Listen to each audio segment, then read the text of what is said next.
Evening everyone and welcome to Cherries Red Army YouTube channel. It's Friday and your football weekend starts right here. Boy, do we have a long show for you this evening. An exciting show, about an hour long.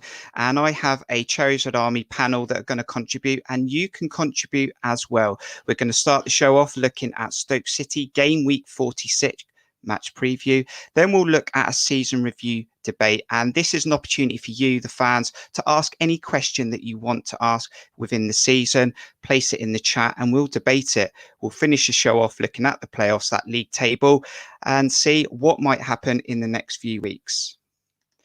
Thank you for everyone currently joining us live. We hope you've had a really good week. Thank you as ever for everyone who subscribed to this channel. We really appreciate your support. Also, make sure you hit the like button as well. Also, let's get our guests on as well. And let's start off by bringing in the panel that's going to join me there. Cherries Red Army contributors. So let's get in John, Steve, Aaron, and Dan. How you doing, guys? Evening. Yeah, good. Nice to be on. Very good.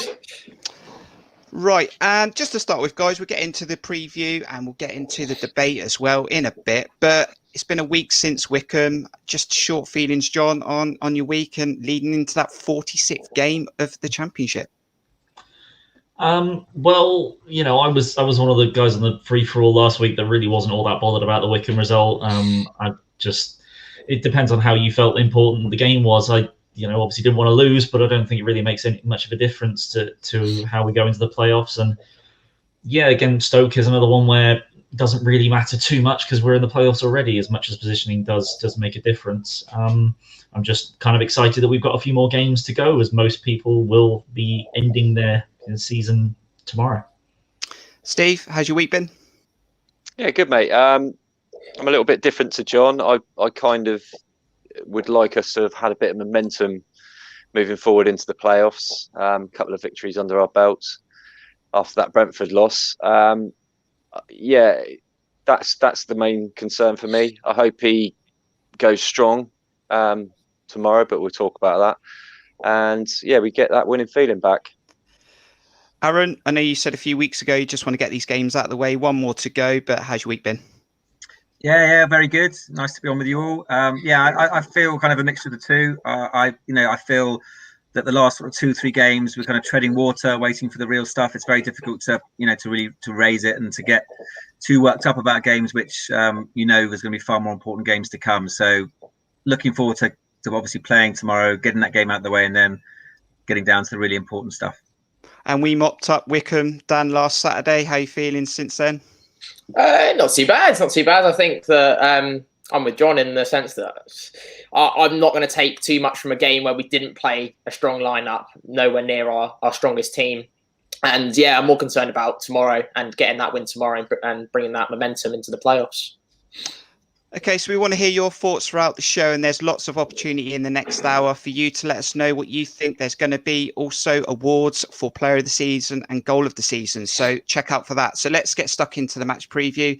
That is AFC Bournemouth versus Stoke, game week 46 tomorrow at 12:30. John, the last time we played Stoke was back in January, the first game of 2021. A cold night, and Junior Stanislas got the winner.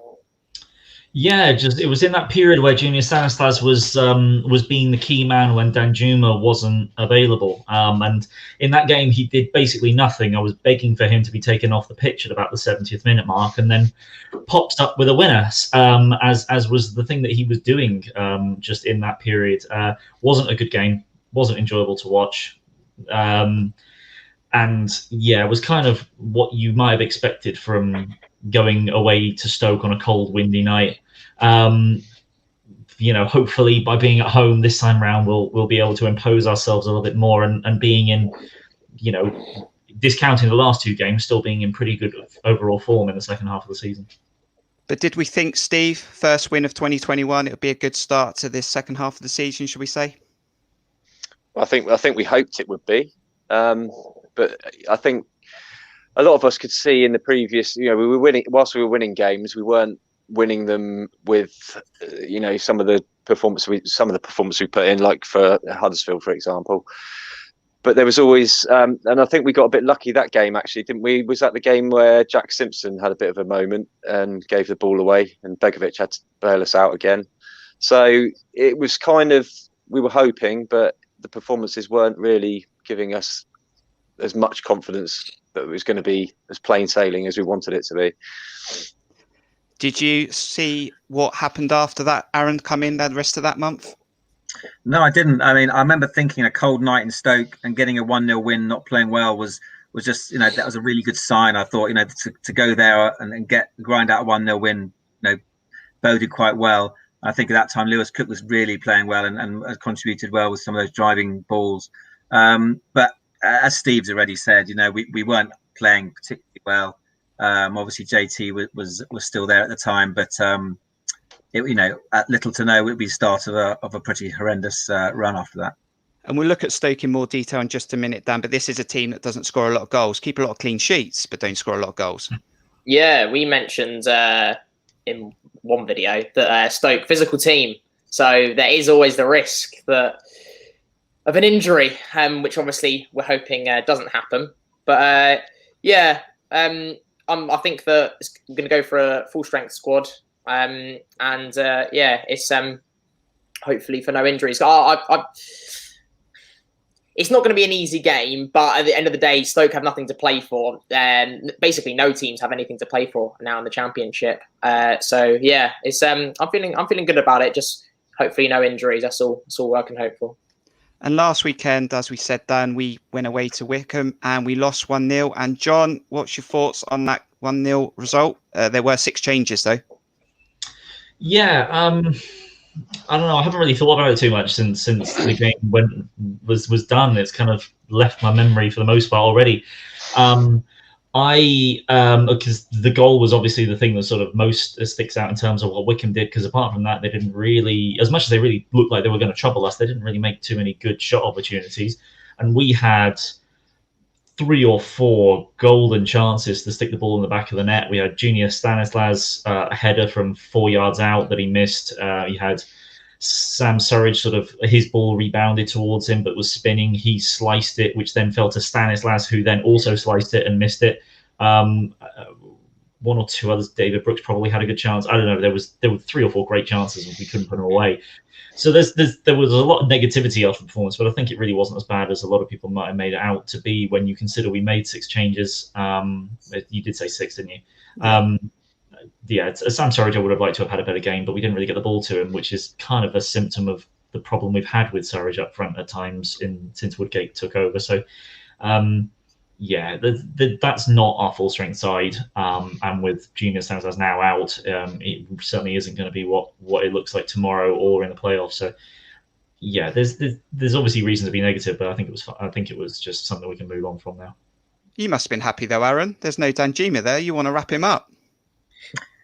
Yeah, well, as I said, it's really difficult to know which camp to be in. You've got Steve's camp, which makes total sense about gaining momentum. Brentford went strong last week against a weak and Watford team, and they've obviously got now the momentum, having beaten us as well. But at the same time, you see what happened to Junior going off with his hamstring. The last thing we want to happen. But so I think it was the right decision last week. I think Jonathan Woodgate made it pretty clear when Junior went off and he brought Jayden Anthony on instead of Danjuma that the result really wasn't that important to him. No disrespect to Jayden, it was good to see him get a run out, but he could have put Arnie on then. He chose not to. But I mean, we'll come to the lineup. But I would be very surprised if we didn't go strong. And much as I would want to wrap them all on cotton wool, I also don't want them to be cold as well and play for a few weeks. So I think we have to gamble if that's the right word, but just play your strongest team and hope that no one gets any injuries. And Steve, we'll look at the opposition quickly. Then they played QPR and they lost 2-0. Again, like we just said, they don't score many goals. But yeah, Stoke City lost 2-0 to QPR. I mean, looking at the team there's players like John Obi Mikel, Sam Clucas, Nick Powell, I think got injured in the game. And they have a Steve Fletcher. Yeah, an ageing Steve Fletcher now, isn't he? He's he must be well into his 30s by now. But still a threat, still an aerial threat, which we have a little bit of an issue with. And have done throughout the season. The names you've got in there. I mean, it's a bit of a sort of had their best sort of sort of squad, isn't it? In my view, John Obi Mikel. I mean, he's coming to the end of his career. How is he still playing football? I know He's been around forever. They've still got Joe Allen, I believe. A couple of others that are probably still knocking about there, but it's not one of those. It certainly doesn't scare me at all or frighten me from a Bournemouth perspective coming up against that. And again, Dan, they are a team that I think are looking for like 21 clean sheets. We are going to have to be on our game. We're going to want to take some momentum into the playoffs, and we're going to have to break that defence down. Yeah, no, it won't be easy. Like the last time we played them, it's an ugly win, but you have to get them. It's never going to be easy against Stoke. They're very good defensively, well organised side, physical sides. As I said, we don't want injuries, but we're going to have our best team in there. We're going to have Lionel Billing in there coming in, so it's that's to look forward to. We've got players in form and the players that have had a rest, so it'd be nice to see players. They never, because these our best team has never had this much of a rest, especially some of our best players. So it'd be interesting to see what the response is going into the game. Let's take a look then at Jonathan Woodgate's press conference, which is on AFCB's official website. And he did say he was pretty happy with the week. Steve Cook's back in training, Lloyd Kelly as well, but pretty comfortable. Just Junior Stanislas, John, checking on a hamstring scan. And we know Lewis Cook is out. Yeah, it's nice to see that we've really just got the two for the most part, it seems, in Cook and Stanislas out. Steve Cook and Lloyd Kelly are interesting. Sort of before this started, we were debating as to who might be playing and not. I think we'll get to the lineup, but it's not just obviously making sure that our strong players stay fit and match ready, but also just how are you going to get Steve Cook and Lloyd Kelly back into the team to make sure that they have some level of match fitness. And it's going to be an interesting one that Woodgate's going to have, a balance that Woodgate's going to have to strike between that all facets of the team, as this is maybe not necessarily a dead rubber in terms of like it does determine who we play in the semi-final, but beyond that, it's really about making sure the players don't get injured and maintaining some level of momentum. We've done quite a few predicted lineups then, and I think this is going to be one of the hardest to do. We're going to go into it now. This is what we think the team will be tomorrow come 11:30.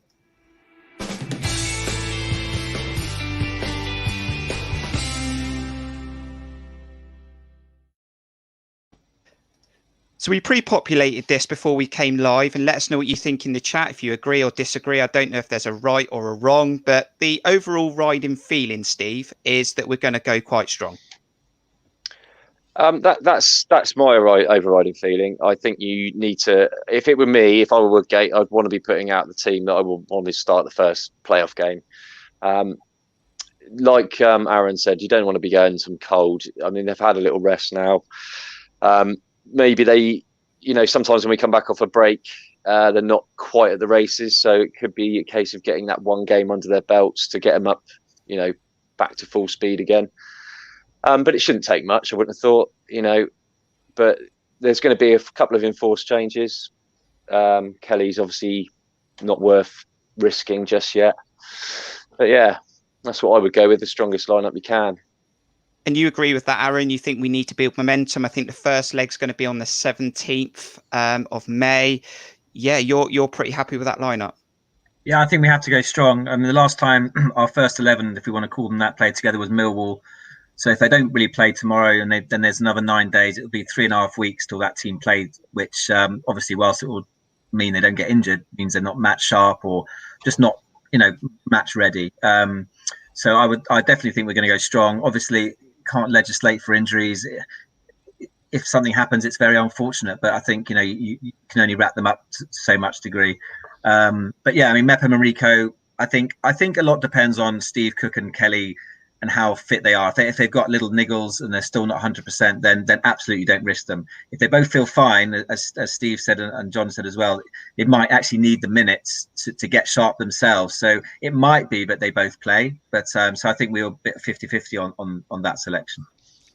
Dan, with him going a little bit weaker last week, I think he should have gone strong and then maybe weaker in this game, but he's done it the other way around potentially. But there are risks involved. We have got players like Danjuma, Brooks and Solanke and Billing in that team potentially tomorrow. And if there is an injury, there's going to be a concern. Yeah, but I suppose there's the argument to be made for both cases. I think that what happens in the playoffs. Let's say we did go strong against Wickham and we rested players, and then we didn't look that great in the playoffs. You'd say, oh, we should have started the players, get that momentum going into the playoffs, and we do it this way. Someone gets injured, and we go, oh, we should have done it the other way. There are going to be risks taken either way, but ultimately, I think it's going to be best to play a full strength 11 as much as we can to obviously Cook and Kelly depending. And obviously Kelly is important, especially I think we mentioned in the chat that his link up with Danjuma really unlocks Danjuma to another level, I feel. I think he plays his best football when he has Kelly there. So if he is fit, I think play him because that's when you get the best out of Danjuma. And Danjuma is a person that can win football matches and we need him in the playoffs. He's a match winner. And if he's getting that, that's still classes in form, but getting back playing again, get back scoring the goals. It's a tough one. It depends. We don't know what the situation is with them. So, yeah. Okay, let's get your early score predictions in then for AFC Bournemouth versus Stoke, game 46, and put them in the chat now and we'll show them on the screen and we'll wrap up this match preview. John, what's your score prediction tomorrow? I've been thinking so much about the lineup. I haven't actually thought about the score yet. I think probably be relatively comfortable 2-0. I think I'm not, particularly with Nick Powell injured, I'm not necessarily that sure whether Stoke is going to be able to produce a whole lot against us. I mean, you never know, someone in the back could make a mistake and we'll end up conceding a goal. But particularly if we play the lineup that strong, certainly at least a couple of goals. Stoke haven't kept a clean sheet in 7 games. So, we will score. I'm sure we will, but it's just how many. And I don't see anything other than a Bournemouth win. Steve, how are you feeling about the game? Score prediction? Well, you said they don't score very many goals, so I'm going to say that they will score against us. Probably a header from a course. Steve Fletcher. I'll go for a 3-1. But I think we'll be comfortable though. But Aaron, we haven't scored in the last 2 games. Do we score tomorrow? Yeah, I think it's comfortable tomorrow, 3-0. I think I read somewhere that Stoke, if the season started in January, will be like 3rd or 4th bottom, so that they really are not in good form. They've got nothing to play for. As John said, Powell's out. I actually think Joe Allen and Fletcher might be doubts as well. I think 3-0 comfortable.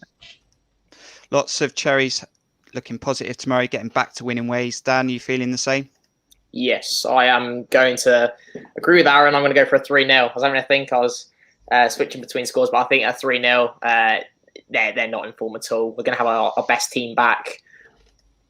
Maybe could see a goal. No, we're going to say we're going to keep a clean sheet. We're going to keep a clean sheet. I think 3-0 probably the most likely scoreline, or it's 2 or 3-0. I reckon.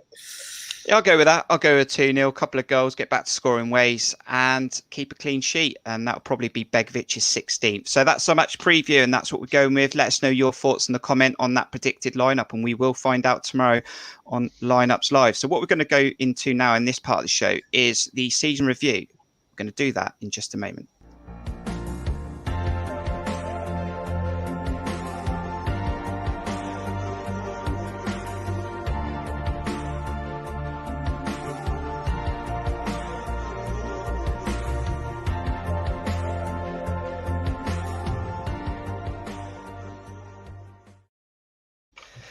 So basically, this is your opportunity to ask any question about the season. Eddie leaving, JT coming in, players gone out, players come in, Jonathan Woodgate, the roundabout, the magic roundabout, or whatever it is, the merry-go-round on the manager coming in. Absolutely anything. Performances, anything that you feel you want to ask, we're going to debate it. Now, you can ask specifically anyone. If you want to ask John about XG, ask John about XG. He'll tell you everything about XG. If you want to ask Steve about his favourite player, Diego Rico, ask Steve about Diego Rico. Basically, the best way for you to do this, so I can pick it out in the chat, is for you to put a Q at the start of your comment, obviously. So if you put a Q there, I'll know that it's actually a question that you want to debate. If you want us all to debate it, we'll all debate it. Like I've got there, how many goals do you think Dom will score this season? I would have told you 15. And that's what currently he's on. Okay, so let us know if you've got any questions in there and we'll let you know what we think.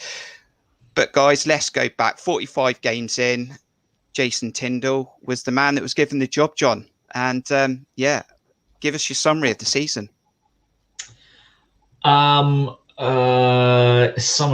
up that quite often large mess that occurred during our season.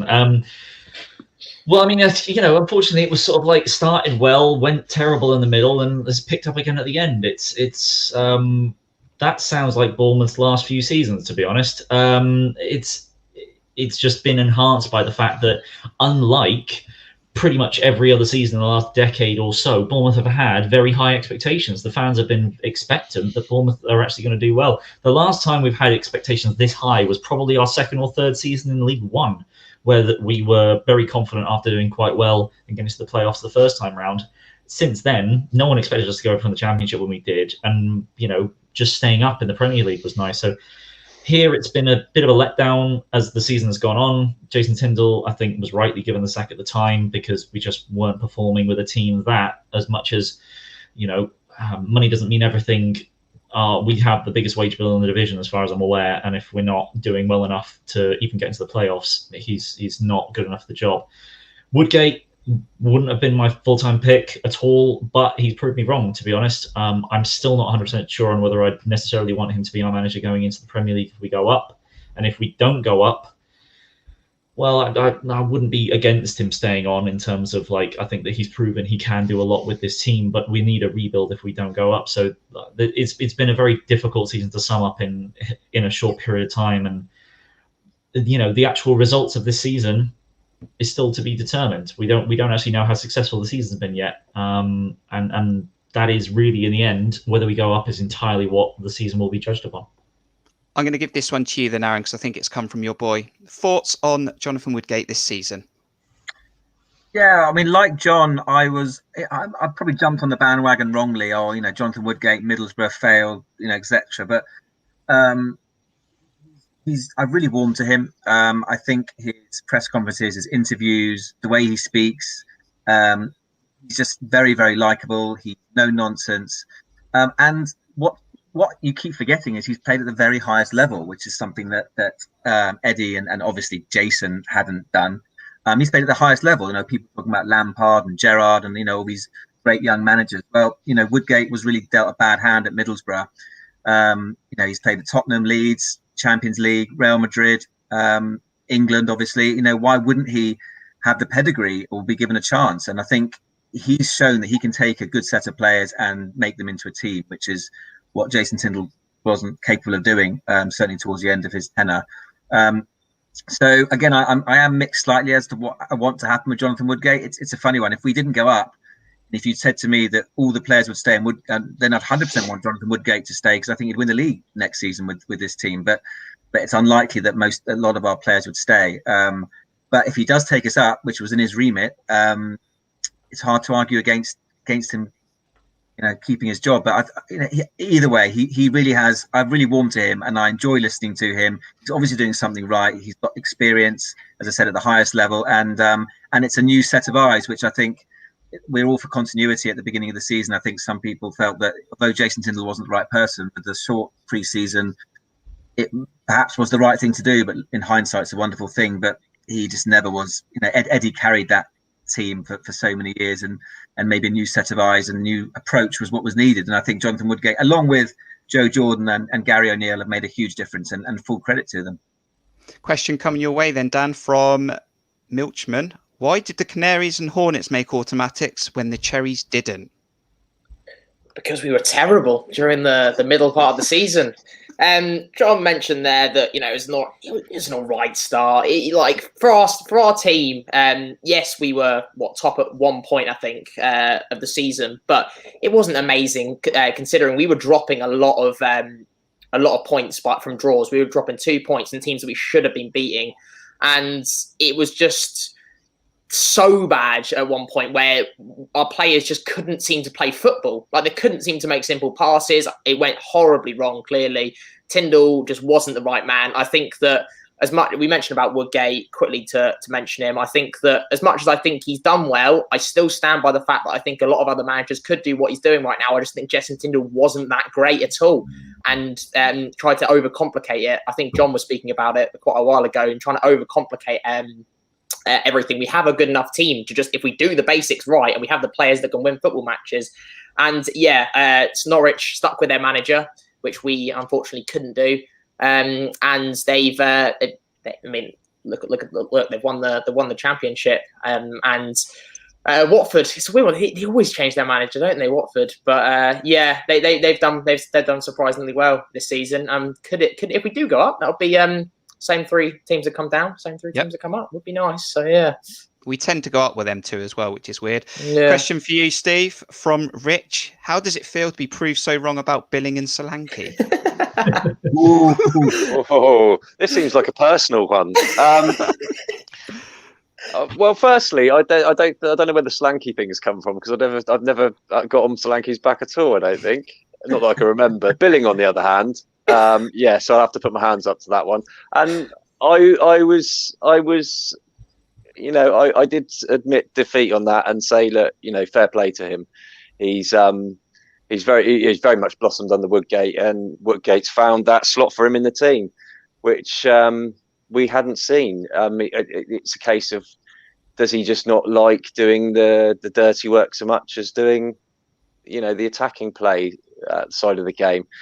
We mentioned it, I think, the other day when we were saying sort of, would he be have blossomed without the likes of some of those players behind him, like Pearson and Lerma, who've slotted into those 2 deep midfield positions? I don't know, but Woodgate's obviously spotted something in him, and fair play to him, because he's keeping the likes of Jack Wilshere on the bench, and who would have thought that at the beginning of the season? Or I don't think you're alone, Steve, in the Billing. I don't think any Bournemouth fan thought this would happen to Billing. No, but admittedly, I did get on his case quite a bit. But it was just a lack of, for me, it was cases of his laboured, languid sort of style of play. To me, that just, especially when things aren't going right, and how that reflects on the rest of the team. I mean, if I was in that team with him, I would certainly be great, grinding my gears, watching him sort of lounge around. But equally, if I was in the team with him now, I'd be, he'd be my best mate. He certainly revels in that position, doesn't he?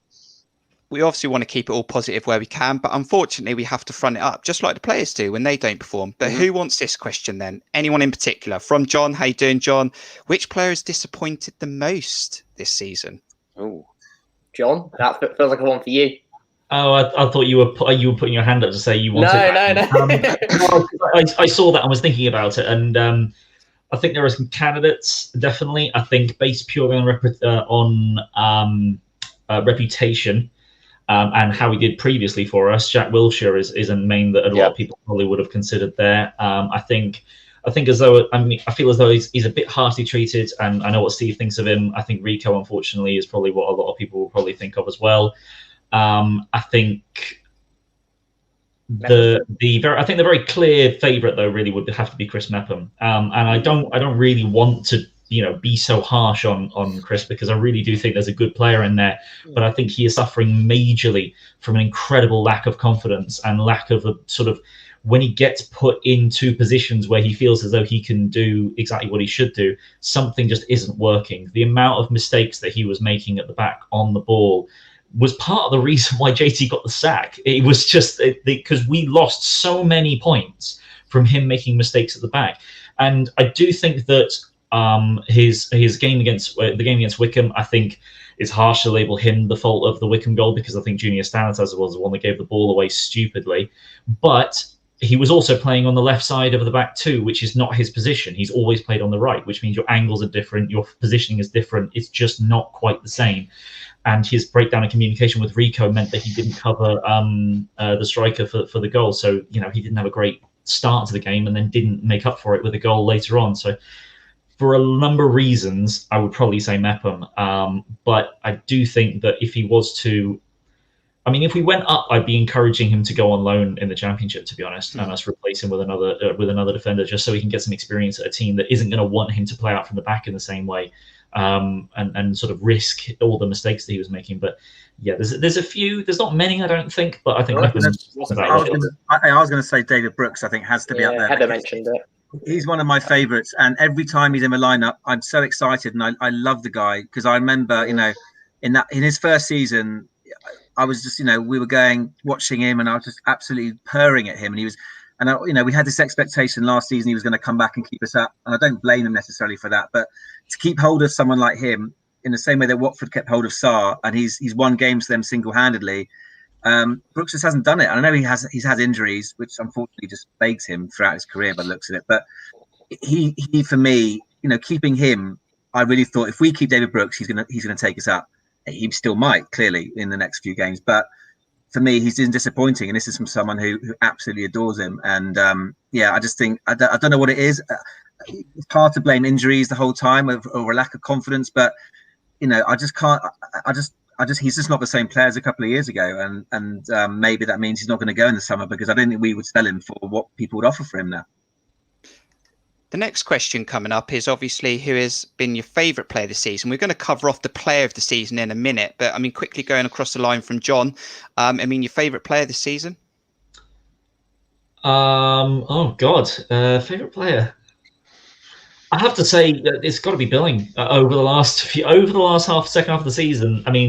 I was purring over Lewis Cook in the first half of the season. I really was, but then Billing's gone and turned into Lionel Billing. And to be honest, I just think that the way he plays that position, his ability on the ball, I just really, really like Billing in that number 10 role now, and he's probably my favourite player at the moment, just above Danjuma.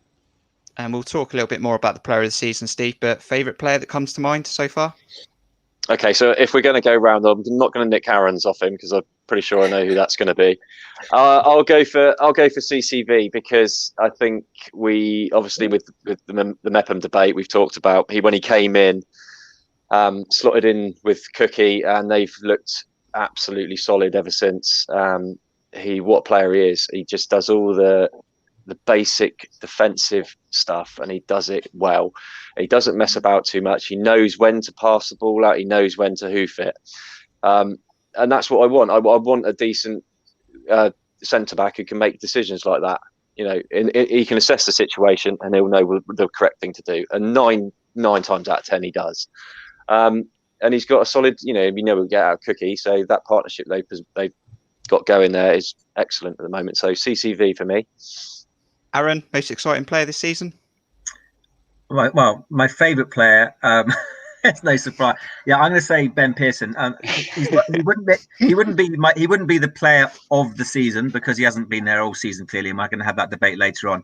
But for me, and this is quite unfair on Jason Tindall, seeing as he signed the guy and never got to play him. But I think he's been, for me, the key player of the season simply because since he's come in, he's given the platform for he seems to have turned around our form because he's the one player we've been crying out for so long to complement Jeff in there and let the 4 or 5 flair players do their stuff. So I just feel safe when he's in the team. Obviously we're not saying we can never lose with him in the team, but I just feel safe with him when I see him there. It just gives us a whole new dynamic, and I think he's been the catalyst for that 7 game winning run. Although he does the dirty work and lets the players ahead of him do it. And Dan, you going to agree with anyone, or you got your own player that's excited you this season? I've got my own player. I never thought I'd say this, but Dom Solanke. It was so frustrating last season, and we were all so annoyed. But to see, admittedly, he's still improving, and he's still not the number 9 that we want him to be, but how far he's come from last season and how much more confidence he has and how much he works for the team. He may not score, but he'll influence pretty much every single game. His distribution of the ball, I've been really, really impressed with. And someone that just seems to care and always puts a shift in every game. I just appreciate it. And as a favourite player, I think that's what I want. And Lerma, honourable shout as well. My favourite Colombian man. He's quick side note. We never really had many South American players, have we? Have we ever had a Brazilian at Bournemouth? Ever? We had a Turbo, didn't we? I know we had a Turbo, but do we have a Brazilian or? Billingdinho, yeah. Oh yeah. And I'll go for Billing as well. Not player of the season, but someone who surprised me, and I never thought I'd be so positive and say so many good things about this a year on from last season. So I'll stick Billing in there. Make sure you hit that like button. We'll really appreciate it. We're halfway through the show. Also subscribe if you haven't subscribed already. We're so close to 400 and we'd love to get there as we hit the playoffs and hopefully the playoff final as well. This is a really good time where we're talking about favourite players and players that excite us to have a look at the goal of the season. Now, there's lots of good goals out there, but we had to pick 4. We've gone for these 4. Let us know what your favourite goal is, A, B, C or D. Should we see them again? Yeah, check them out. Let's have a look.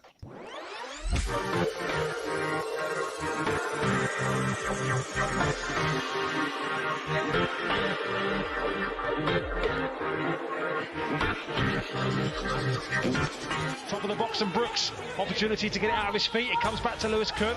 No room to shoot. Yes, there is. Lewis Cook! The 4.5-year wait for a goal is over. Lewis Cook with a swinger with his right boot. He'll remember that forever. His teammates can't believe it. Here, 3-0 Bournemouth. Junior Stanislas on the ball, heading forward inside the Huddersfield half. With purpose, Junior Stanislas going past everybody. Magnificent! Absolutely sensational from Stanislas, who just kept running and running. It opened up for him. He kept his cool. Left-hand side level with the penalty area. Then Juma faced by the 2 defenders. In towards Billing. Oh, into the back of the net from Phil Billing. What a finish. What a fantastic goal that was. I mean, great ball in the box and, yeah, great technique. And, well, it's been a great start. Bournemouth have probably edged it and probably deserved the goal. The Cherries had a goal disallowed. Dominic Solanke tapping it on the goal line for offside in the first half. Here's Dan Juma, edge of the D, pulls the trigger from distance and finds the top corner. What a strike from Arnold Dan Juma.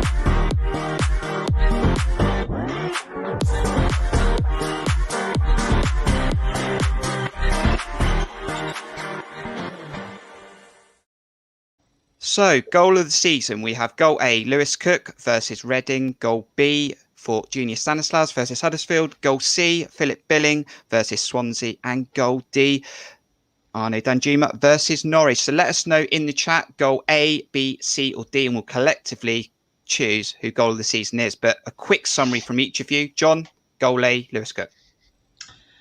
Well, I mean, the circumstances as well sort of puts a lot into that in terms of we were obviously 2-0 down at halftime in that game. We brought it back to 2-2 and Lewis Cook with his first ever goal for the club pulls out a quite stunning strike with the dip on that shot is just still something to behold how he gets the action on it. And anything that goes in off the underside of the bar is just makes it look even twice as good.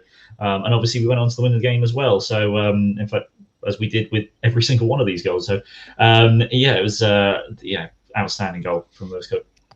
And Steve, we thought we had Billingdino, but we've also got Stanislas Maradona from the halfway line taking on half of the Huddersfield team. Goal B. Yeah, don't stick to the page, John.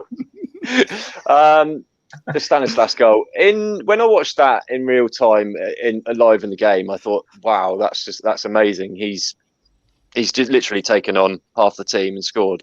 But then once you watch a replay, I don't think it's as impressive because I think we discussed this previously that it was a little bit like the Red Sea parting and everyone sort of just let him have a free run. But there was a lot of work to do and it is still a great goal. But it won't be my pick.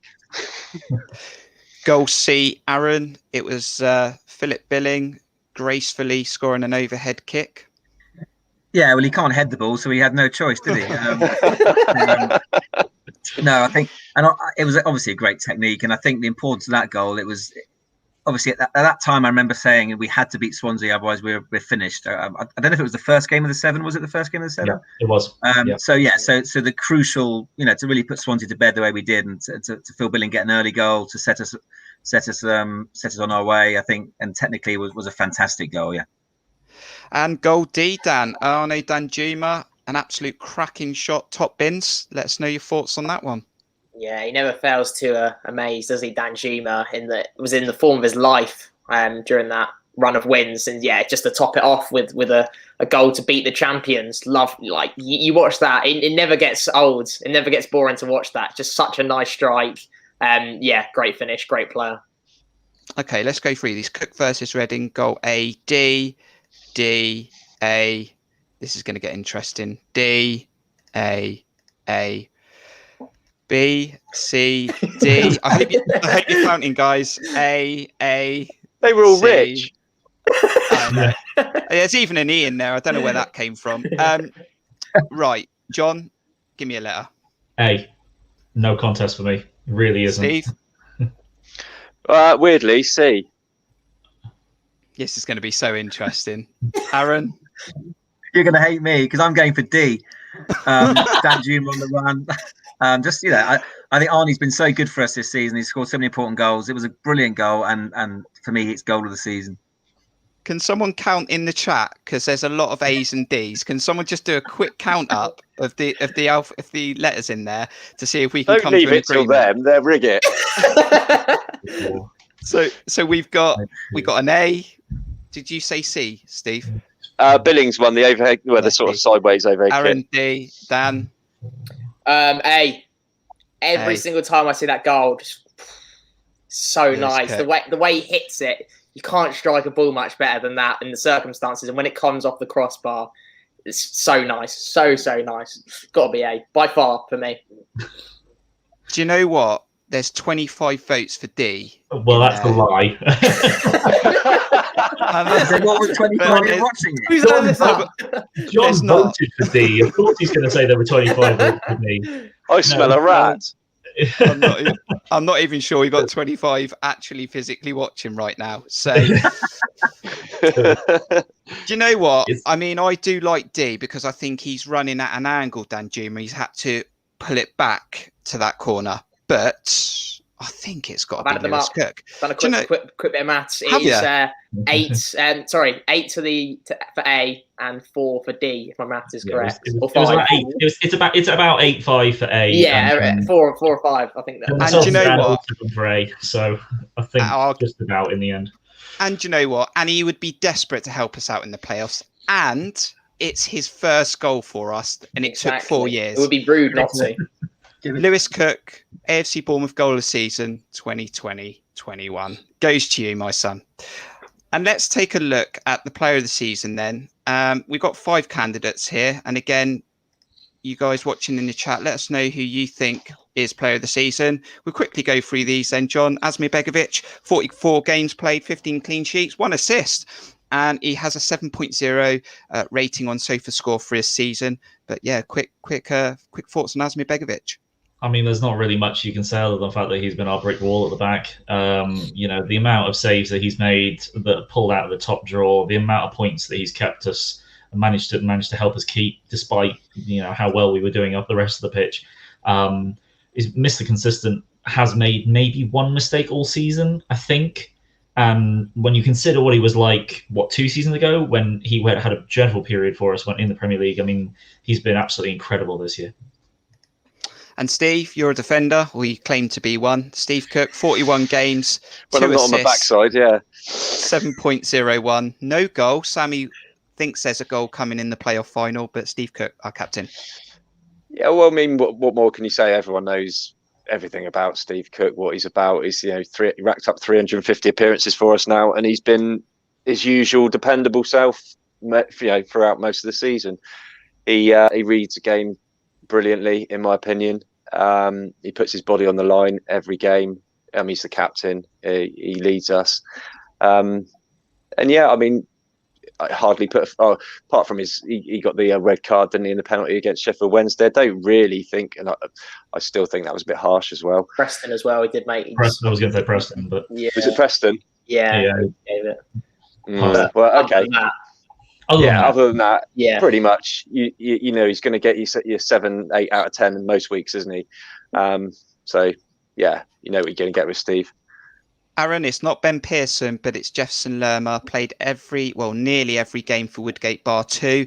But he has been an absolute gem for us again. We kept hold of him after relegation. But Jefferson Lerma, 41 games, 3 goals, 2 assists, 6.88. I'm surprised it's as low as that. No, I love Jeff. He started off the season as like a bombing midfielder under JT, far more advanced, and had got a couple of early goals in the season and looked like a different role for him. but whenever he's not there, we miss him. That's the biggest compliment you can give to Jeff Lerma. He's for me, he has to be one of the first names on the team sheet. His discipline this season has been much better, maybe because the refs let more go in the Championship. But other than that ridiculous decision against Luton when he was sent off. But no, he's a model of consistency and one of the players I really worry about losing if we don't go up. I think we'll miss him, and I think we won't realise how good he is until he's gone, because he's been fantastic. And he doesn't always get the limelight because, as I said, he doesn't score loads of goals. He doesn't assist many goals, but he just does so much work. And as I said, we'll miss him so much if he doesn't get in. And from one Dan to another Dan Jew Magic. Played 32, 15 goals, 7 assists, 7.19. A player, Dan, that can win a game at any moment and may win us a game in the playoff final if he gets a chance. Yeah, arguably our most important player. He, on his day, best player on the pitch, easily. He's just been he's won us, single-handedly won us game after game after game after game. And he's been exceptional this season. And as I said, when he's had a few games where he's been a bit isolated, hasn't really got involved as much. I think his connection with Lloyd Kelly has been really good. But he is our star man. I think he's 15 goals this season, 7 assists. He's been so good. And he has so much talent, such a talented player, and a player that almost definitely, if we do not go up, he'll be leaving for a Premier League club. So that just goes to show how good he's been. And I'll cover my hero, Dom Solanke. Played 39, 15 goals, 8 assists, 6.94. What he's got on that screen now is exactly what I was expecting back on the 12th of September. That is pretty much what I would have expected from Dom Solanke. He's not a number 9, but he's contributed 15 goals and more. And he has definitely lived up to what potentially Eddie Howe saw in him. Can he do it beyond the Championship if we get to the Prem? That's the big question. But I have been impressed with Dom and his contribution this season. So let's see what you're thinking then. Put in the chat now who you think player of the season should be. Don't cheat. Don't double up and put 2 players, twice. We'll try and catch you out. Dan is on it. Dan's counting just like he did before for goal of the season. So Sammy, how you doing, Sammy? We got Begovic. We got 2 Begoviches. I will present Lewis Cook with the goal of the season trophy at the playoff final, John. No worries about that. We've got Danjuma, Asmir Begovic, another Danjuma. A lot of Begovics in there, John, and a lot of Danjumas. Your player of the season? Begovic. It really, for the whole season, for as much as Danjuma has won us games, the reason we haven't lost as many, the reason we haven't drawn as many is because of Begovic. And as much as Danjuma has been out of games at times and has disappeared at times, Begovic has shown up every single time, and for that he's my man of the season. Are you counting, Dan? Steve? I am. Rico for me. Sorry, Begovic for me. No, for all the reasons John's just said, he's very rarely put a foot wrong. He's kept us in some games big time, and we simply wouldn't have had the points we've got had he not made some of the saves he's made. And some of those, I was looking through a few of the old games earlier on in the season a couple of days ago, and some of the saves he made with like fingertips, were really top draw saves. So, and he's been doing it all season. So, begs for me. Yeah. We've got an adjudicator in here as well. Rich is just making sure. That is correct. Aaron, player of the season? Yeah, it's between Begovic and Danjuma for me, and I think Begovic deserves it for the reasons that have already been stated. And Dan? Yeah, Begovic being our best player consistently, hasn't had pretty much no bad games, made 1 or 2 mistakes this whole season, kept us in games, and in terms of consistency, Danjuma's been great, don't get me wrong, but he's had games where we haven't even noticed him. And Begovic, every single game, how many times have we said Begovic clear man of the match? Yeah. And especially during the last stages of Tyndall's being manager, he was man of the match pretty much every game. Begovic for me. Who saw it? I didn't, but what a player he's been. Lots of clean sheets, won us lots of points in those tough times, like you guys have said. Player of the season goes to you, Asmir Begovic, 2021. 2020-21. There we go. Player of the season. Well done, beggars. Okay, so make sure you hit that like button going into the final part of the show. Got about another 10 or 15 minutes. Also subscribe if you haven't subscribed yet. And we're going to have a look at the playoffs. It's going to come around very soon after the Stoke game tomorrow. Yeah, guys, how you feeling about the playoffs? I'll bring up the teams in a moment and have a look at how they've done this season. But yeah, John? Yeah, I'm really not sure at all, to be honest. I think hopefully we get the point or 3 points, whatever we need to play Swansea, because that is the team that I think we to give us the best chance of getting to the final, because it doesn't matter who you play in the final, it's a coin toss most of the time. Getting to the final is obviously the first step, and Swansea are going to give us the best chance of that. So beating Stoke is important. When you look at sort of how we've done under Woodgate, I think there's a lot of good things you can point out that are very positive to look at. There's a lot of performances you can be very pleased with. But I think when I consider the 7-game winning run that we went on, we faced a terrible Swansea side. Beat not a great Middlesbrough. Blackburn were pretty terrible and we weren't great that game, but we still won 2-0. Beat Coventry, Huddersfield, Norwich went down to 10 men, and Millwall were not at the races at all. None of those games were really anything other than what you would have expected to win. So when we actually went up against Brentford in a difficult contest and completely failed, that's what worries me. Now, if in the end of the day we play Brentford in the final, then it doesn't really matter what went before, because it's all about how you perform on the day.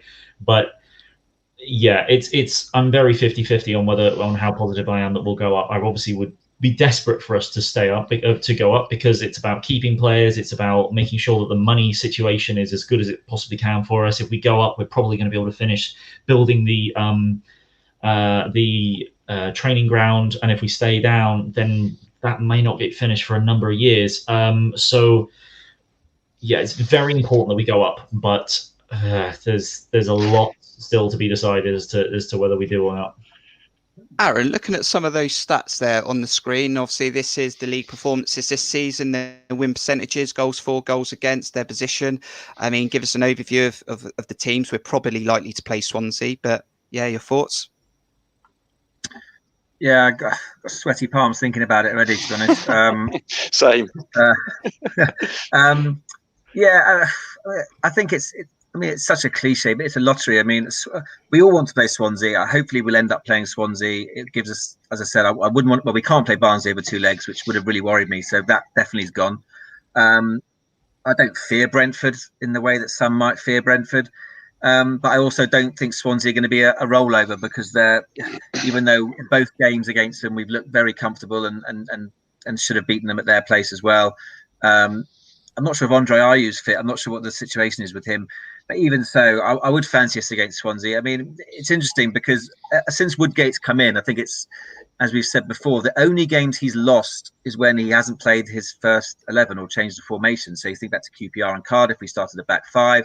Against Wickham, he changed the team. Even against Brentford, I think Pearson didn't start and Wilshere played, and I can't remember what the rest of the team was the same. But so if he's going to play his tried and trusted 4-2-3-1 with that first 11, I really don't fear anybody. If we turn up, we know we can win. We'll win the playoffs, but will we turn up? That's the question. I don't particularly worry about Swansea. We don't have to worry about Barnsley and Brentford.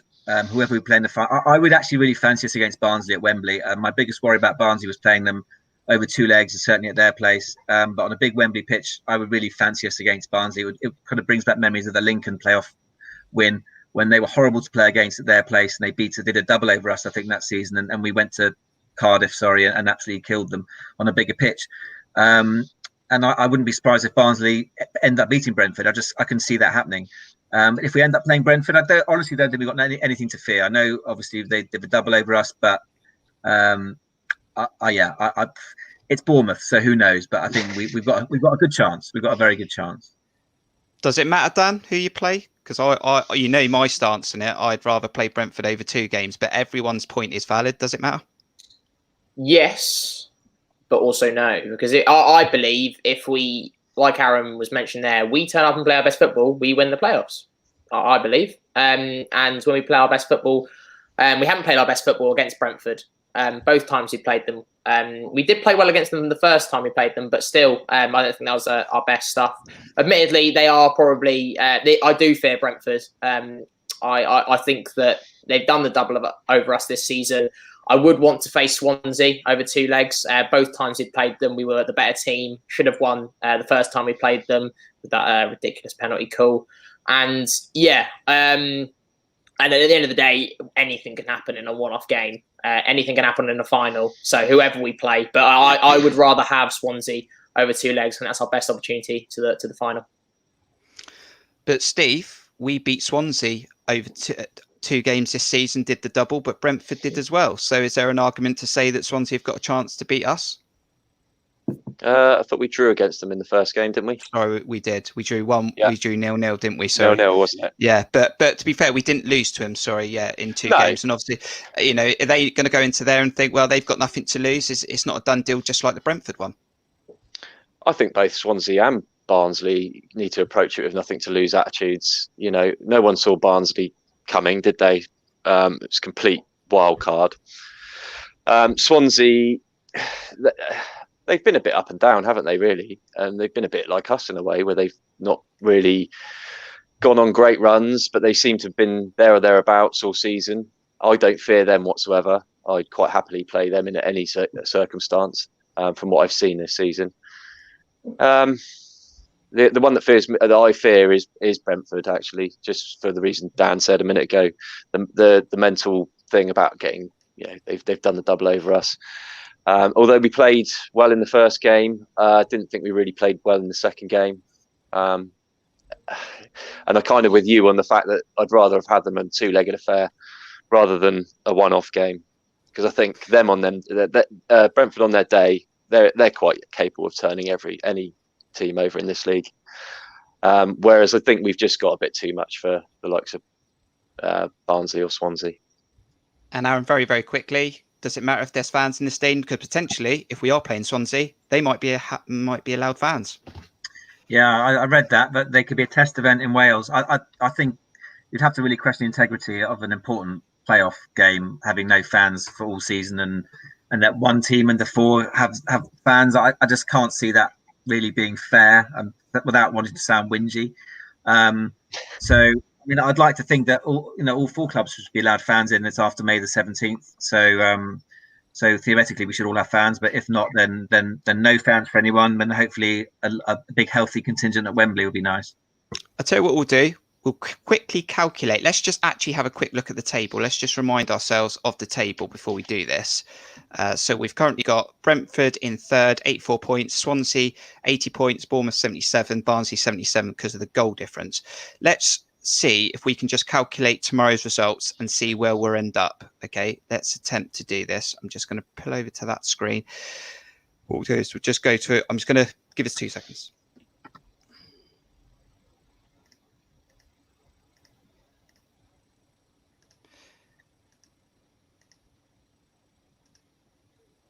So what we'll do is we'll try and predict what the fixtures will be tomorrow. And I'll just ask you individually. I just spoke to Aaron, so I just asked Aaron then. AFC Bournemouth against Stoke tomorrow. What was your score prediction from earlier?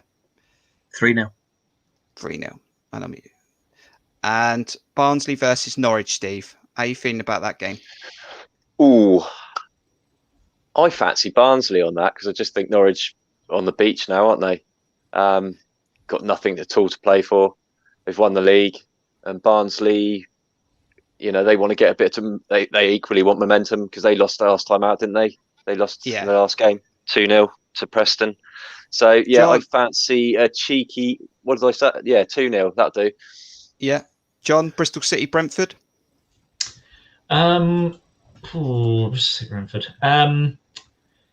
Bristol City have been awful and continue to slide down the table. So I think Brentford, knowing where they are, they might actually rest a few players, but doesn't matter if they put out their youth team, they'll still beat Bristol City. So I'm probably going to go for, 3-0, 4-0? 3-0. Yeah. We'll go to, no, other way. 3-0 to Brentford we'll go with. And Dan, Watford, Swansea. That's quite a difficult one. I'm going to go for a 2-0 Watford, I can see. I don't know why. I just got a feeling. Swansea. I don't believe Swansea are that great. Like, obviously they've done well, but they just from when we played them, they were both times were very, very poor. And Watford have just been very good this season. And even though they're already up, I can see them getting a 2-0 win there. Okay, so this won't show us the full table, but it will calculate the positions of that 4 in the playoffs. So if we hit that, we should see a layout of Brentford will be on 87 points. AFC Bournemouth will be on 80, Swansea will be 4th on 80, and Barnsley would be 6th on 80 as well. But the goal difference will come into play there. But that would mean, Aaron, that we'll play away first leg. Yeah, that for me, if the table ends up like that, it's as best as we can hope for. We get to play Swansea, we're at home second leg, and let Brentford and Barnsley kick lumps out of each other in the other game. Happy with that, Dan? Yeah, that'll be my ideal table finish. Having the second leg at home, I think would be really good. And yeah, I mean, I'd like Barnsley to beat Brentford, if they could. I mean, they have already done this season, so it's quite possible, and they'll be up for it. They've got nothing to lose, Barnsley. No one expected them to get this far, so yeah, I think that's the ideal situation. We get Barnsley in the final. Brentford will bottle it. Yeah. They just about to say that. Well, you come on to that, Sooner John. or later, they can't bottle it. Because I think they've lost in 9 playoffs. I think they played 9 and lost 9. They've never won. That's crazy. That's not championship. That's not just championship, though. No. Yeah, but they are perennial bottlers in the playoffs. And one of my friends from primary school is a Brentford fan, and you know the emotions that he's gone through towards the end of the last 3 seasons, certainly the last 2 at least, where every time they get to the playoffs and they just can't do it. And admittedly, the players changed, the manager's the same as it was last year, but 2 years ago it was a different manager. And there's something about the mentality of that club, it seems, and I wouldn't be surprised if they bottle it, particularly because Barnsley do not have anything to fear. They were never meant to reach this position. They really weren't. They were bottom when their manager took over. So, to be 6th and, even as high as, mathematically they could finish 4th, but they could finish as high as 5th. They will definitely go all out at Brentford. And if Brentford don't perform well enough, then Barnsley will steamroll them, because their style is so aggressive, so high pressing, so easily can capitalise on a mistake where Brentford play it around at the back. I think then change to a back 3 is actually really helping Brentford, so it might be a little bit different in terms, because they've got, I think it's Norgard that's sitting in the middle as a ball playing centre back. But yeah, I mean, I would not bet against Barnsley at all if the table ended up the way that we predicted it. I think a Barnsley Bournemouth final. I really do. I'd like to see that, and if we don't do it, I'd like to see Barnsley do well. I think they've surprised everyone, nearly going down the year before. So I think we're all behind that. Okay, thank you, obviously, all you guys for coming on. But quickly, I did set you some homework before we came on the show, didn't I? And I did say, and if you want to do it from here on in, give us 3 words about the season, just 3 words that make you think about the season. I'm going to go for excited, inconsistent, excited. I'm just going to use 2 words again, because that's what the season's been like. But give us your thoughts, 3 words on the season or what you're expecting in the next 3 or 4 games. So you've done 2/3 of the homework, Kirk. I did because I did everything else. Yeah, that's true. That's a good point. 3 seasons on the success of the 3 words on the success of our season. To be determined. Steve. Well, I went for just 3 individual words. Was eventful. It's been a very eventful season. It's been emotional due to Jason and Eddie, and just completely unpredictable. Aaron? So I'm going to go for disappointing-ish, but maybe. Dan? I'm going to go for a new Bournemouth. I think this is a new Bournemouth that we've seen this season. And we've got this is especially the manager and the staff is a very different style than what we've done previously. Much more direct, So yeah, it's a new Bournemouth, I believe. So that's my 3 words. I'll tell you what, the best one came out. Mine was so poor compared to everyone else. I let myself down there, but got local man pleased. Yes. Had to get it in there. We've also got Premier League 2021, 2022. Cheers, guys. I hope you enjoy the game tomorrow. And Steve, you're joining me on Lineups Live and the match review. Is that correct? That's correct, mate. I'll see you tomorrow. Thank you for everyone who's joined us this evening. It's been a bit of fun. We've had the goal of the season and the player of the season. So well done to Lewis Cook and Asmir Begovic. So tomorrow, Lineups Live, 11:45, 45 minutes before kickoff. Final team lineup of the league season, and then we'll have a match review afterwards. Hopefully it'll be positive. Make sure you hit that like button, subscribe. Let's get to 400, and then next week we focus on the playoffs. Enjoy the rest of your evening. We'll see you on the next video. Up the cherries.